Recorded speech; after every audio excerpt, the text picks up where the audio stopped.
বাক্যে যখন দুটি বা তিনটি প্রোনাউন থাকে এবং তারা আলাদা আলাদা পার্সনের হয় তখন তাদের বিন্যাসক্রম কেমন হয় আজকে আমরা শিখব।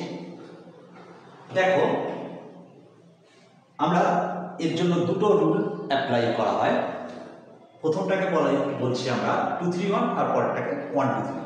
2 3 1 বলতে কি, অর্থাৎ 2 for second person, 3 for third person and 1 for first person. Okay, দেখো 2 3 1 এই রুল কখন অ্যাপ্লাই করা হয় না, যখন সেন্টেন্সটা পজিটিভিটি বোঝায় বা ইউনিটি বোঝায়, মানে সকারাত্মক কোনো কথা বলা হয় বা সমবেত কোনো কথা বলা হয়, বা যদি সেন্টেন্সের প্রোনাউনগুলো প্রত্যেকটা পার্সন সিঙ্গুলার হয়, সিঙ্গুলার প্রোনাউন ব্যবহার হয়, তখন তাহলে আমরা 2 3 1 রুল ফলো করব। চলো উদাহরণের মধ্যে দিয়ে ব্যাপারটাকে বোঝার চেষ্টা করি। You, she and I can manage the situation. দেখো এখানে ইউ ফার্স্ট আমরা বসিয়েছি, ইউ, দেন সি, তারপর আই। দেখো ইউ সেকেন্ড পার্সন, তারপর সি থার্ড পার্সন এবং আই ফার্স্ট পার্সন। দেখো সেন্টেন্সটা মানে না ক্যান ম্যানেজ দ্য সিচুয়েশন, এটা পজিটিভিটি বোঝাচ্ছে, তাই 2 3 1 রুল ফলো করেছি। আবার দেখো দ্বিতীয় যে সেন্টেন্সটা আমি লিখেছি সেখানে ইউ অ্যান্ড আই, অর্থাৎ এখানে থার্ড পার্সন নেই, কিন্তু নিয়ম অনুযায়ী 2 3 1, তাহলে 3 নেই, তাহলে 2 1 হবে, সে অনুযায়ী হয়েছে you and I we are going to school. Okay, then next sentence দেখো সি অ্যান্ড আই, এখানে আবার দেখছি যে 3 নম্বর আর 1 নম্বর, অর্থাৎ থার্ড পার্সন আর ফার্স্ট পার্সন আছে, তাই আমরা ফার্স্ট থার্ড পার্সনকে বসাচ্ছি, তারপর ফার্স্ট পার্সনকে বসি। আমি সেন্টেন্সটা লিখেছি, দেখো C and I help the blind man. Okay, এবার আসি পরবর্তী যে নিয়ম 1 2 3 এই rule. 1 2 3 means 1 first person, 2 second person, 3 third person.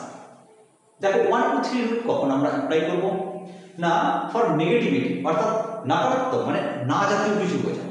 ধরো দোষ যখন আমরা স্বীকার করি তখন আমরা 1 2 3 রুল ফলো করব সেন্টেন্সে প্রোনাউনকে বসানোর অর্থে।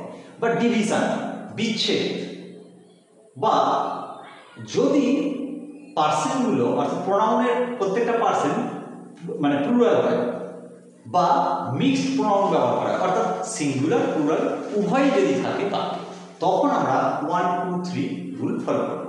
ওকে, চলো আমরা উদাহরণের মধ্যে দিয়ে ব্যাপারটাকে দেখি। দেখো I, you and he all are responsible for this fault. এখানে দেখো নেগেটিভিটি বোঝাচ্ছে সেন্টেন্সটা, তাই আমরা 1 2 3 রুল ফলো করেছি, অর্থাৎ প্রথমে আই ফার্স্ট পার্সন, তারপর you second person and then third person he কে বসিয়েছি। পরবর্তী সেন্টেন্সটা দেখো we, you and they will beat him. এখানেও নেগেটিভিটি বোঝাচ্ছে, তাহলে আমরা কি করছি না ফার্স্টে ফার্স্ট পার্সন 1 নম্বর, তারপর সেকেন্ড পার্সন ইউ, তারপর থার্ড পার্সন দে কে বসিয়েছি। ওকে, পরবর্তী সেন্টেন্সটা দেখো we, you and they will attend the meeting. এবার দেখো যদি এখানে কিন্তু নেগেটিভিটি বোঝাচ্ছে না, পজিটিভিটি বোঝাচ্ছে, এটা মাথায় রেখো। যদি প্লুরাল নাম্বার বা মিক্সড প্রোনাউন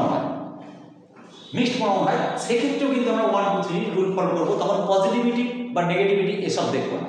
তাহলে যদি পার্সনগুলো প্রত্যেকেই যদি প্লুরাল নাম্বার হয় বা মিক্সড হয়, অর্থাৎ দেখো উই আমরা এটা plural noun, plural pronoun, you এটা সিঙ্গুলারও হয় প্লুরালও হয়, অ্যান্ড দে এটা প্লুরাল, তাহলে আমরা এখানে সবাইকে প্লুরাল বা মিক্সড প্লুরাল হিসেবে পেলাম। সুতরাং এটা নেগেটিভ নয়, তা সত্ত্বেও কিন্তু আমরা 1 2 3 রুল ফলো করছি। ওকে, তাহলে আমরা কি দেখলাম যে নেগেটিভিটি বা পজিটিভিটি যাই বাক্যে প্রকাশ করুক, যদি প্রোনাউনগুলো প্লুরাল প্রোনাউন হয়, প্লুরাল নাম্বার হয়, তাহলে আমরা অবশ্যই 1 2 3 রুলই ফলো করব। ওকে।